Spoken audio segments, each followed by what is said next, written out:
Welcome আমাদের game of থ্রোনসের লোর আর ইতিহাস সিরিজের চতুর্থ পর্বে। প্রথম তিনটে পর্ব দেখে আসতে চাইলে ডেসক্রিপশন বক্সে লিঙ্ক দেওয়া আছে, ঘুরে আসতে পারেন। গত পর্বে আমরা দেখেছি অ্যান্ডাল ইনভেশন আর কিং এগন টারগারিয়ানের ওয়েস্টেরস জয় করার গল্প। ওই পর্বে বলেছিলাম আমরা ড্যান্স অফ দ্য ড্রাগন নিয়ে আলাপ করব, কিন্তু গত পর্বের শেষে এগন টারগারিয়ান রাজা হলেন। Happily ever after, right? কিন্তু আপনি যদি এখনও এই গল্পকে রূপকথা মনে করেন, you haven't been paying attention. গল্পের অনেক বাকি রয়ে গেছে। সেভেন কিংডম কিন্তু তাদের দখলে আসেনি পুরোপুরি, কিছু লুজ অ্যান্ড রয়ে গিয়েছিল। ড্যান্স অফ দ্য ড্রাগনে যাওয়ার আগে এটা নিয়ে আলাপ করা দরকার, নইলে কিছু কনটেক্সট মিসিং হয়ে যাবে। তাই আজকে কনকোয়েস্টের পর এগন টারগারিয়ানের শাসনামল নিয়ে আলাপ করব। আগে ক্ষমা চেয়ে নিচ্ছি কথার ব্যত্যয় করার জন্য, কিন্তু আপনারা ডিটেল চেয়েছেন, আমিও দিতে বাধ্য। চলুন শুরু করা যাক। চ্যাপ্টার 12। এই শাসনামলকে ইতিহাসবিদরা 3 ভাগে ভাগ করেছেন: ড্রাগনস ওয়ার, ড্রাগনস রোথ আর ড্রাগনস পিস। রাজা হবার পর এগন আর তার 2 কুইনকে রেবেলিয়ন দমন করতে 3টা এলাকায় যেতে হয়, যার মাঝে 2টো ছোটখাটো আর একটা পুরো 7 কিংডম জয়ের যুদ্ধের থেকেও ভয়াবহ ছিল। আসুন আমরা এগুলো নিয়ে একটা একটা করে শুনি। সিস্টারম্যানস রেবেলিয়ন। দ্য বাইট, এটা আবার কোন কিংডম? এটা কিংডম না, ভেল আর নর্থের মাঝখানে ছোট্ট 4টা দ্বীপ, 3 সিস্টার্স আর পেবল এই দ্বীপগুলোর নাম। হাতি ঘোড়া গেল তল আর পিঁপড়া বলে কত চল। কনকোয়েস্টের ক্যাওসের সুযোগে 3 সিস্টার্সের লর্ডরা তাদের নিজেদের ফ্রি নেশন ঘোষণা করে লেডি মার্লা সান্ডারল্যান্ডকে কুইন ঘোষণা করল। এটা আগে ভেলের আন্ডারে ছিল, কিন্তু ভেলের সব শিপ ভিসেনিয়া পুড়িয়ে দিয়েছিল, মনে আছে? তাই এগন দায়িত্ব দিলেন তার warden of the North Torrhen স্টারকে এ রেবেলিয়ন দমনের জন্য। হোয়াইট হারবার থেকে ভাড়া করা ব্রাভোসি শিপ নিয়ে ওইখানকার লর্ড ম্যান্ডারলি রওনা দিলেন। তাদের শিপ তার আকাশে কুইন ভিসেনিয়া আর ভেগারকে দেখে তাড়াতাড়ি কুইনকে নামিয়ে তারা তার ছোট ভাইকে দায়িত্ব দিয়ে আত্মসমর্পণ করেন আর ভেলের কাছে ফিরে যান। That was anticlimactic. এর পরেরগুলো এর থেকে অনেক গুণ বেশি interesting, I promise. Iron Island rebellion. গত পর্বে বলেছিলাম কিছুটা এর কথা। হাউস হোর ছিল এর শাসক অনেক শতাব্দী ধরে। হ্যারেন হোর আর তার পুরো পরিবার পুড়ে মারা গেলেন এগনের ড্রাগন ব্যালেরিয়ানের আগুনে পুড়ে হেরেনহালে। এরপর তার এক দূর সম্পর্কের আত্মীয় রাজা হয়ে বসেন। তার নাম বলে আপনার মাথা আর ক্রাউডেড করব না, অনেক আয়রন বর্ণই সেটা মেনে নেয় না। ড্রাউন গডদের প্রিস্টরা তাদের একজনকে ক্রাউন পরিয়ে দেন। সে নিজেকে ড্রাউন গডের সন্তান বলে দাবি করে সে নাকি অনেক মিরাকল ঘটাতে পারে। অন্যান্য দ্বীপে আরও বেশ কিছু দাবিদার আসে, আর পরবর্তী 1 বছরের বেশি তারা নিজেদের মাঝে এত যুদ্ধ করেছিল যে বলা হতো দ্বীপের মাঝখানের পানি লাশের জন্য থমকে গিয়েছিল, আর সে রক্তের গন্ধে শত শত ক্র্যাকেন এসেছিল বলে লিজেন্ডে আছে। 2 এসি মানে রাজা হবার 2 বছর পর এগনও আসলেন ব্যালেরিয়নের পিঠে চড়ে, আর এই পশ্চিম পাশের সব দ্বীপ আর পোর্ট থেকে গেল জাহাজের বহর। এগন তার ব্ল্যাক ফায়ার সোর্ড দিয়ে মারেন সে আত্মীয়কে, আর সেই তথাকথিত ড্রাউন গডের সন্তান সমুদ্রের পাড়ে গিয়ে ক্র্যাকেনদের ডাকতে থাকেন জাহাজ বহর ধ্বংস করার জন্য। কেউ আসলো না। এরপর সে তার রোপ ভর্তি করে পাথর ভরে নিয়ে সমুদ্রে নামলো। সে নাকি তার বাবার সাথে কনসাল্ট করতে যাচ্ছে। তার সাথে গেল তার হাজার হাজার ফ্যানাটিক ফলোয়ার। তাদের পচে যাওয়া কাকড়ায় খাওয়া দেহ পরবর্তী কয়েক বছর আয়রন আইল্যান্ডের দ্বীপগুলোতে ভেসে আসে। যাই হোক, এখন আয়রন আইল্যান্ড কে শাসন করবে? কাছের 2 রাজ্য রিভারল্যান্ড আর ওয়েস্টারল্যান্ডের লর্ডরা নিতে চাইলেন সে দায়িত্ব, কিন্তু এগন সে দায়িত্ব আয়রন বর্ণদের উপরই ছেড়ে দিলেন। এরা অনেক প্রাউড জাতি, এটা না করলে ভবিষ্যতে খালি ঝামেলা বাড়বে বই কমবে না। তারা ভোটাভুটি করে ভিকন গ্রেজয়কে দায়িত্ব দিলেন, আর সে এগনের সামনে মাথা নত করল। এগন তার জাহাজ বহর আর ড্রাগন নিয়ে ফিরে আসলেন। ডর্নিশ রেবেলিয়ন। ওয়ালের দক্ষিণের পুরোটা এখন এগনের দখলে, শুধু ডন ছাড়া। এগন এবার এদিকে মনোযোগ দিলেন। তিনি চাইলেন কথা দিয়ে চেষ্টা করতে। প্রথমে রক্তপাত তো অনেক হলো। তিনি the Yellow Toad of Dorne Princess Meria মার্টেলের কাছে প্রতিনিধি দল পাঠালেন। 1 বছর নেগোসিয়েশন হলো। এগন বোঝানোর চেষ্টা করলেন কেন তার কিংডমে জয়েন করলে ডন লাভবান হবে। লাভ হলো না। আফটার অল দে আর আনবাউন্ড, আনবেন্ট, আনব্রোকেন। 4 এসির কথা। রেনিস ফিরে এলেন ফায়ার আর ব্লাড নিয়ে, তেমনটা প্রমিস করেছিলেন। মেরাক্সিসের পিঠে চড়ে সানস্পেরের পাশে প্ল্যাঙ্কি টাউন জ্বালিয়ে দিলেন। ডর্নিশরা পালিয়ে নদীতে নেমে যাওয়ায় হতাহত 100-র বেশি হয়নি, কিন্তু প্রথম রক্তপাত হলো এখানেই। শুরু হলো অফিসিয়াল ফার্স্ট ডর্নিশ ওয়ার। এতে গেল প্রথম আক্রমণ। একই সাথে আরও 2টো আক্রমণ হচ্ছিল। আসুন আমরা ডর্নের ম্যাপটা আরেকটু ডিটেইলভাবে দেখি, দরকার আছে। ডর্ন সাইজে ছোট হলেও ওয়েল প্রোটেক্টেড ছিল পাহাড় দিয়ে ঘেরা। ওরিস ব্যারাথিয়ান স্টর্মস এন্ড থেকে এদিক দিয়ে 1000 বেস্ট নাইট নিয়ে ঢুকলেন।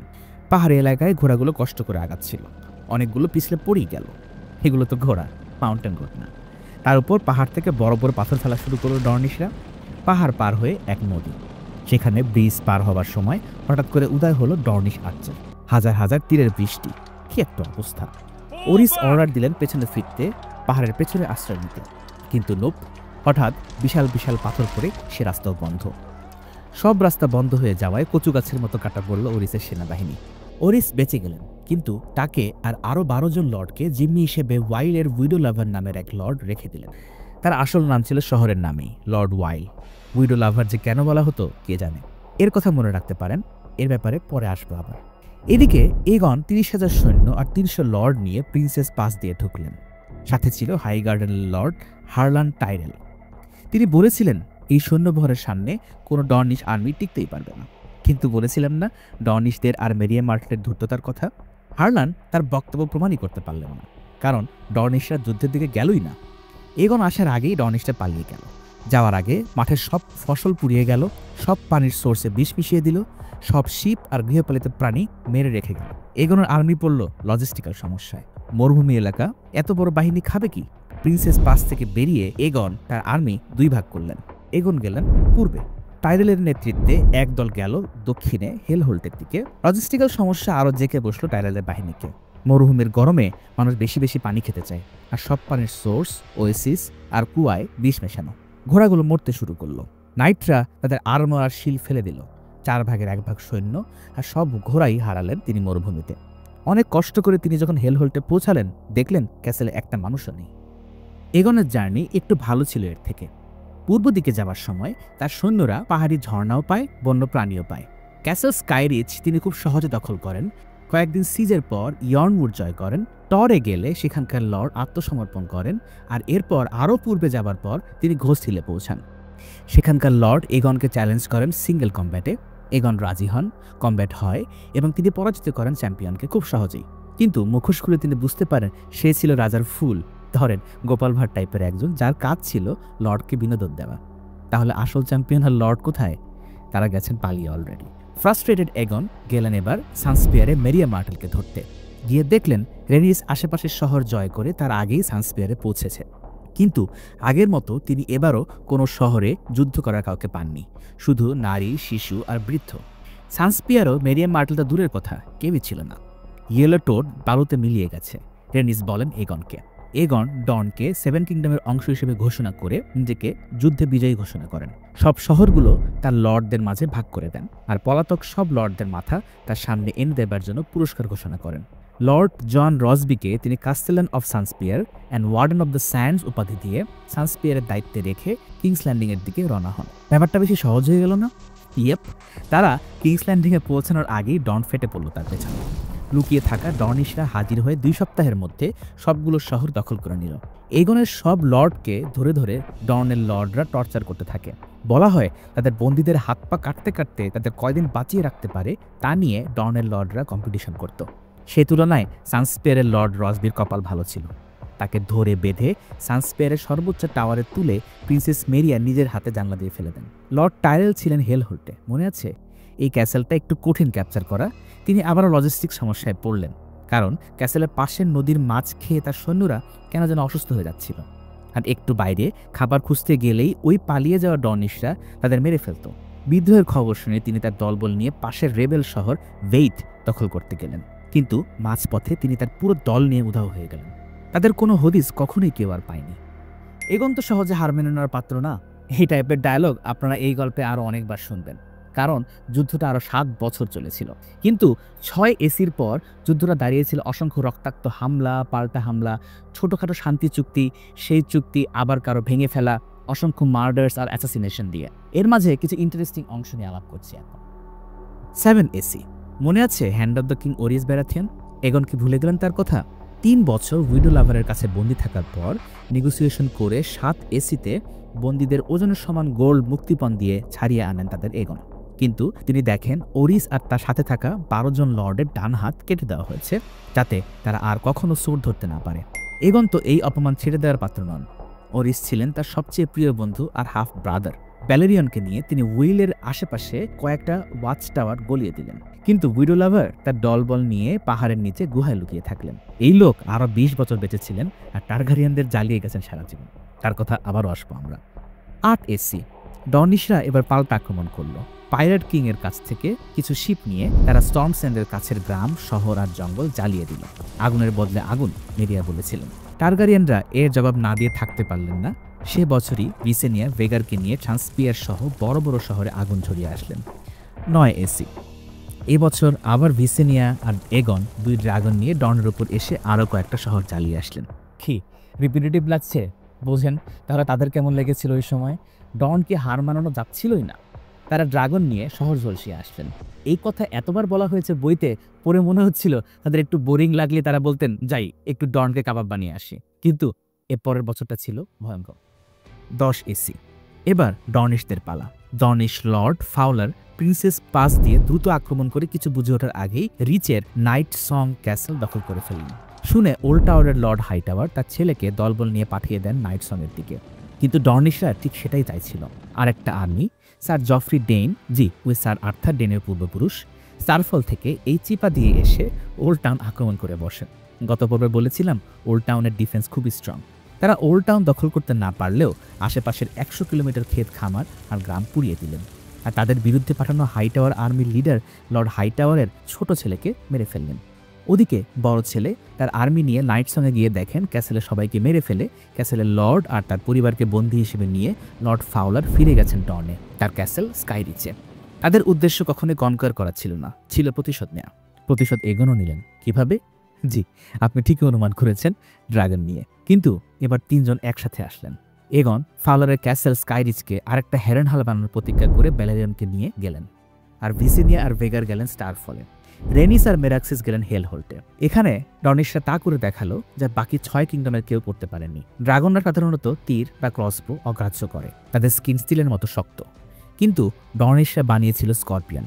মনে আছে গেম অফ থ্রোনসে কাইবার্ন বানিয়েছিল এটা, যা রেগালার মৃত্যুর কারণ হয়? সে আইডিয়া নিয়েছিল ইতিহাস থেকে। এটা বেসিক্যালি ক্রসবোর একটা বড় ভার্সন। একটা আয়রন বোল্ট এসে লাগে মেরাক্সিসের ডান চোখে।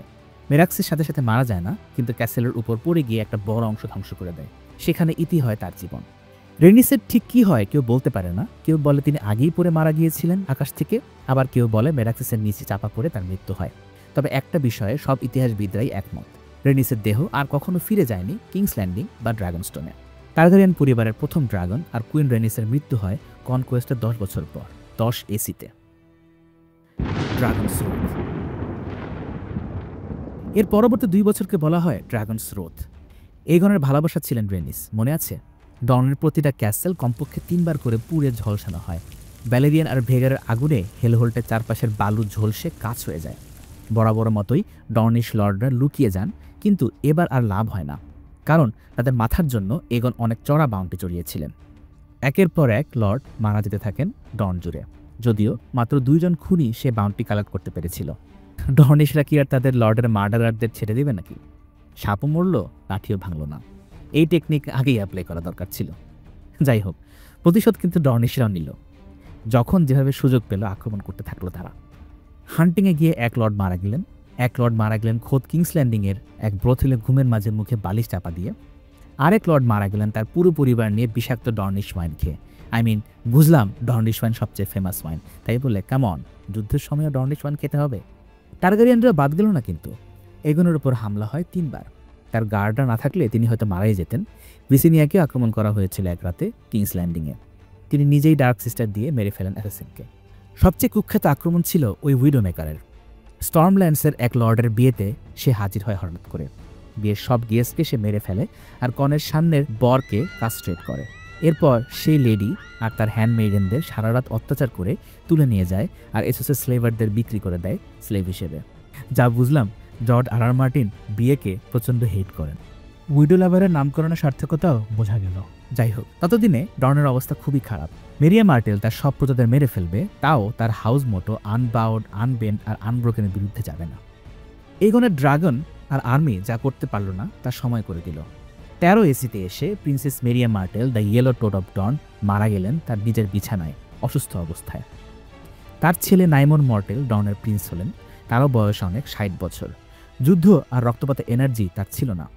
তিনি তার মেয়ে ডেরিয়া মার্টেলকে দিয়ে এক প্রতিনিধি দল পাঠালেন এগনের কাছে। সাথে পিস অফারিং হিসেবে পাঠালেন মেরাক্সিসের খুলি।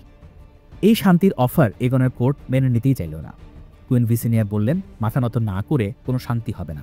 ওরিস ব্যারাথিয়ন বললেন ডেরিয়া মার্টেলের হাত কেটে তার ভাইয়ের কাছে ফেরত পাঠানো হোক। আরেক লর্ড বললেন ডেরিয়াকে ব্রথেলে বেঁচে দেওয়া হোক। কিন্তু এগন কারো কথায় কান দিলেন না। পিস ব্যানারে যারা এসেছেন তাদের তিনি ক্ষতি হতে দেবেন না। কিন্তু শান্তি মেনে নিলে তো আর বোনের মৃত্যু, এত লর্ডের মৃত্যু, এতদিনের সব রক্তপাত বৃথা হয়ে যায়। শান্তি মেনে নেওয়া মানে এগনের মাথা নত করা আর তার দুর্বলতা প্রদর্শন করা। এর সুযোগে আরও রেবেলিয়ন আসতে পারে। তাই এগন শান্তি চুক্তির ব্যাপারে প্রায় মানা করে দিতে যাচ্ছিলেন। এমন সময় ডেরিয়া মার্টেল তার বাবার লেখা একটা চিঠি এগনের হাতে দেয়। For your eyes only my grace. Aegon ভরা মজলিসে তার আয়রন থ্রোনে বসে চিঠি পড়েন। প্রত্যক্ষদর্শীরা বলেন এগন যখন চিঠি পড়ে তার সিংহাসন থেকে উঠলেন তার হাত থেকে টপটপ করে রক্ত পড়ছিল। চিঠিটা নিজের হাতে পড়ালেন তিনি, আর কখনো কাউকে বলেননি চিঠিতে কি লেখা ছিল, ভিসিনিয়াকেও না। সেদিন রাতেই এগন ব্যালেরিয়নের পিঠে চড়ে ড্রাগনস্টোনে ফেরত যান। পরদিন সকালেই ফেরেন তিনি।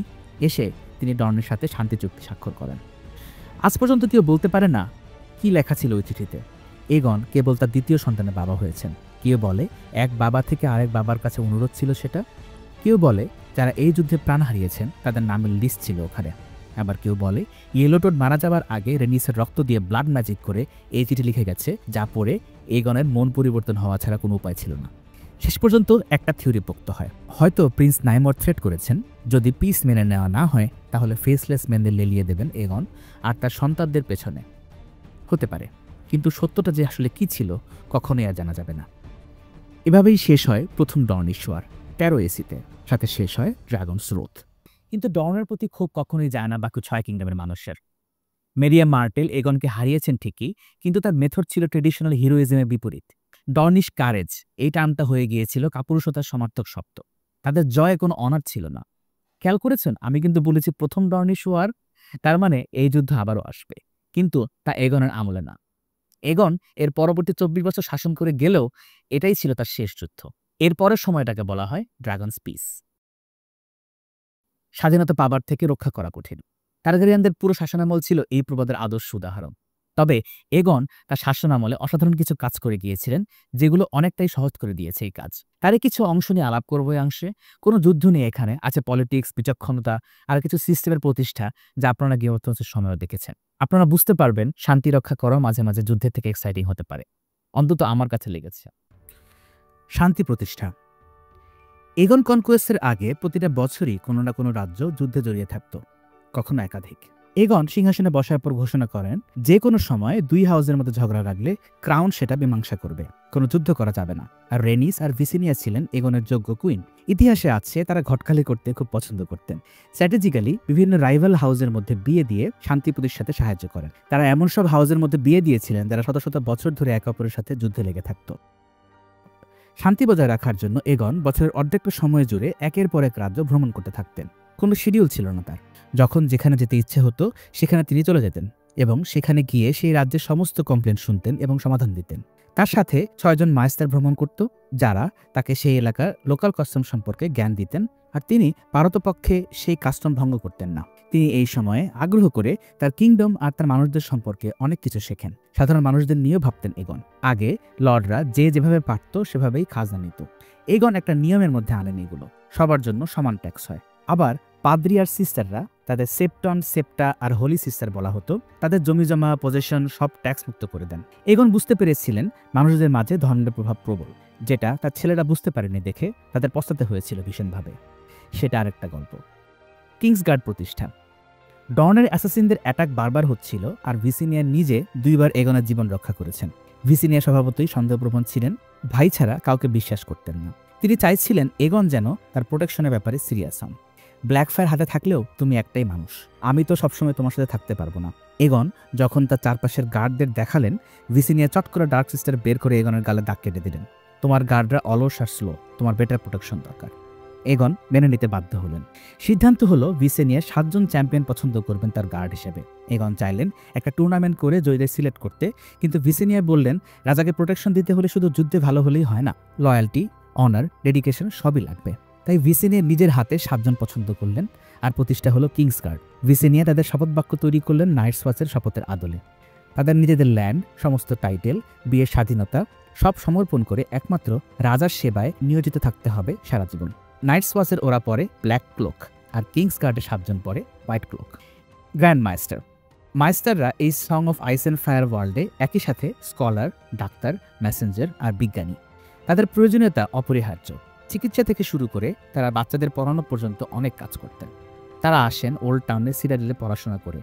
সিরাডেল থেকে তাদের পাঠানো হয় প্রতিটা লর্ডের কাছে একজন করে, এগনের কাছেও ছিল। কিন্তু সিরাডেলের সর্বোচ্চ পদে ছিল আর্টস মাস্টাররা, যারা ছিলেন মাস্টারদের লিডার। এগন চাইলেন এই লেভেলে কাউকে তার লাগবে, তাই গ্র্যান্ড মাস্টার পদ তৈরি হয়। এই গ্র্যান্ড মাস্টার সহ মোট 7 জন মাস্টার ছিলেন এগনের কোর্টে সর্বক্ষণ সাহায্য করতে। আচ্ছা, খেয়াল করেছেন ওয়েস্টারসের সব কিছু 7টা করে, 7টা ফেস অফ দ্য গড, 7টা কিংডম, 7টা কিংস গার্ড।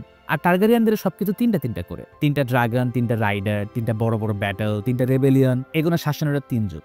নাম্বারের কানেকশনগুলো মজা লাগছে না আপনাদের? রেড কিপ প্রতিষ্ঠা। কিংস ল্যান্ডিংয়ে প্রথম দিকে কোনো দেয়াল ছিল না, দরকারও ছিল না। 3টা ড্রাগন থাকতে কার সাহস আছে আক্রমণ করবে? ডর্নের আক্রমণগুলোর পর এগন দেয়ালের প্রয়োজনীয়তা বুঝতে পারেন।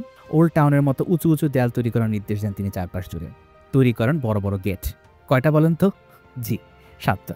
কিন্তু ক্যাসেল তৈরি করতে তো সময় লাগে। কিংস ল্যান্ডিংয়ে তখন ছিল 3টা টিলা টাইপের জায়গা। এগুলোর নাম হয়ে যায় Aegon's High Hill, Visenya's Hill আর Hill of the Rhaenys. Aegon সিলে তিনি একটা ছোটখাটো অস্থায়ী ফোর্ট বানান, যার নাম হয় এগন ফোর্ট। আস্তে আস্তে সেটা বড় হতে হতে এমন অবস্থা হয় যে এগন ঠিক করেন বড় করে একটা ক্যাসেল বানাতে হবে। অবশেষে 37 এসিতে রেড কিপের কাজ শুরু হয়, কিন্তু এগন দেখে যেতে পারেন না এর শেষ। আর কাজ শেষ হয় 45 এসিতে, তার মৃত্যুর 6 বছর পর, তার ছেলের হাতে। এই গল্পে আমরা আসবো আবার। যাই হোক, আজকের গল্পটায় যুদ্ধ কম ছিল, কিন্তু ছিল পলিটিক্স। এগন সত্যিকার অর্থে সব্যসাচী ছিলেন, সব কিছুতেই ভালো ছিলেন। 16 জন টার্গারিয়ান বসেন আয়রন থ্রোনে, কিন্তু কেউই এগন টার্গারিয়ানের মতো এত ন্যায়বান, সাহসী, বিচক্ষণ আর এত ভালো যোদ্ধা ছিলেন না। কোনো না কোনো জায়গায় কমতি ছিলই। তার ফলাফল হিসেবে টার্গারিয়ানদের ইতিহাস জুড়ে খালি চলে একের পর এক ড্রামা। ড্যান্স অফ দ্য ড্রাগনে যাওয়ার আগে আমরা এই ড্রামাগুলো একটু দেখব, তাতে আপনাদের কাহিনী বুঝতে আরও সুবিধা হবে। এখন পর্যন্ত আমার প্ল্যান বলে এই সিরিজে 7টা পর্ব হবে। নম্বর 7, এর গুরুত্বটা তো অস্বীকার করা যায় না। দেখা হবে আগামী পর্বে এগন টার্গারিয়ানদের সন্তানদের গল্প নিয়ে। ভালো থাকবেন।